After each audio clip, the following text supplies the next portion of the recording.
Bonjour, bonjour, comment allez-vous? Bienvenue dans ce nouvel épisode dans lequel je vais vous parler de ce sujet, un sujet qui est important et qui revient très souvent ces derniers temps chez les consultants et les consultantes que nous avons. C'est cette notion de relativiser. C'est comment pour vous relativiser? Ça veut dire quoi?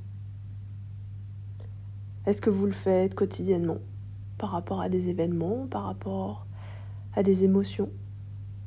Est-ce que vous avez tendance à vous dire « Ah, ce n'est pas grave » ou à dire aux autres « Ça ira, c'est comme ça, mais c'est ok, ça va aller, je ferai mieux ». Quand vous le faites, comment vous sentez-vous? En fonction des situations et des moments, relativiser peut être nécessaire, voire indispensable. Mais parfois, ça peut aussi vous empêcher de vivre pleinement ce que vous avez besoin de vivre. Je veux dire par là, émotionnellement, ou bien ce qu'il y a à ressentir dans le corps, ou encore à accueillir pleinement ce qui est présent à vous, là, maintenant. Lorsque l'on relativise, c'est comme si on se détachait, le temps d'un instant, de ce qui se vivait, de cette subtilité de la situation, de ce qu'elle provoque ou fait émerger chez vous, chez nous, et empêche quelque part de se laisser traverser pleinement par la vie, par l'énergie de la vie. Pour certains, c'est comme un mécanisme de survie qui nous met à distance pour nous protéger. Il est peut-être là depuis l'enfance ou depuis une situation où par ressources, il a fallu relativiser. Lorsque l'on regarde les enfants, ils vivent pleinement leurs émotions. Ils expriment ce qu'ils ressentent dans le corps. Là où l'adulte aura parfois tendance à relativiser pour ne pas se laisser submerger par l'émotionnel qui le traverse, pour parfois ne pas être moqué par les autres, pour pouvoir garder des masques, pour être adéquat, pour garder la tête hors de l'eau, pour pouvoir garder le cap vers lequel il va, par peur de s'effondrer si les vannes sont ouvertes. Comme je l'ai dit juste avant, relativiser est nécessaire, parfois pour avancer, car pour certains, stagner peut être synonyme de stress, voire de danger, voire de mort dans leur système. Relativiser peut être nécessaire aussi pour ne pas s'effondrer, car parfois, nous avons beaucoup porté, nous sommes devenus des piliers pour les autres. Et si cette personne que nous sommes devenus ne porte plus, elle aura ce sentiment de ne plus exister, de ne plus compter, de ne plus être fiable, de ne plus être aimé. Relativiser est aussi nécessaire pour ne pas sentir la grandeur de certaines tristesses, car cela peut faire peur et peut nous donner cette sensation d'être englouti, d'être envahi, voire parfois d'être faible, de retourner dans l'enfance. Alors que le système fait en sorte justement de se protéger par rapport à ça. Par ailleurs, ça permet aussi de ne pas se mettre en colère parfois, de ne pas l'exprimer. Peut-être que cette colère a été interdite, car il n'était pas possible pour la personne de l'exprimer durant son enfance, sans pour autant que cela crée des conflits, ou bien, quelque part, sans qu'elle se mette en danger. Si, durant l'enfance, un parent a réprimé la colère de l'enfant,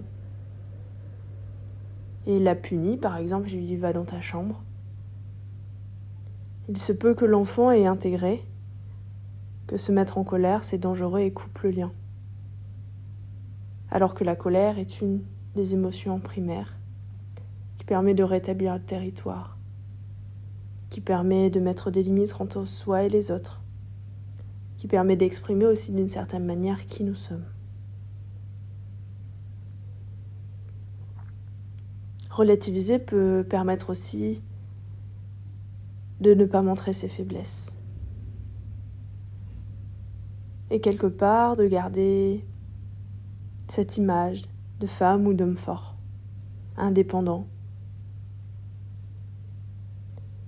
Car peut-être qu'il a été intégré dans le système de la personne que les faibles sont humiliés, pointés du doigt, exclus, ne sont pas aimés. Il peut y avoir plein d'autres raisons pour lesquelles certaines personnes relativisent. Et c'est ok. Cependant, relativiser vous empêche d'être pleinement vous, dans le sens où il vous enferme, vous restreint dans vos choix, vous déconnecte parfois du corps et de certaines parts de vous qui appellent et qui ne demandent qu'à être réintégrées. Par exemple, réintégrer l'enfant que vous étiez et qui n'avait pas le droit d'être triste et qui se l'est interdit pour ne pas se faire gronder, pour ne pas déranger, pour ne pas causer de soucis ou de tracas. L'enfant peut-être qui a dû déployer des efforts monstres pour ne plus être une victime, car personne quelque part ne l'a reconnu, personne ne l'a entendu, personne ne l'a écouté. Ou bien l'enfant qui a dû se débrouiller tout seul pour se construire et devenir un guerrier d'une certaine manière, face au monde, face à la vie. Alors qu'au fond, il avait simplement besoin d'un soutien, d'un parent, d'une présence. Tous ces mécanismes sont importants pour le développement de l'enfant, pour la construction de son ego, pour la construction de ce qu'il va devenir. Mais au bout d'un moment, adulte, il en atteint les limites. Et c'est là que ça devient un peu plus contraignant. Je ne dis pas que c'est simple, mais déjà d'en avoir conscience, c'est déjà une première marche, une première étape. C'est comme si jusqu'à présent, de manière inconsciente, sur ce que vous ressentez, sur ce que vous aviez vécu, un couvercle était mis, encore et encore. Et que maintenant, vous avez accès de nouveau à ce que vous ressentez. Vous pouvez le légitimer, vous pouvez le ressentir, sans le mettre de côté, sans oublier par la suite de l'accueillir.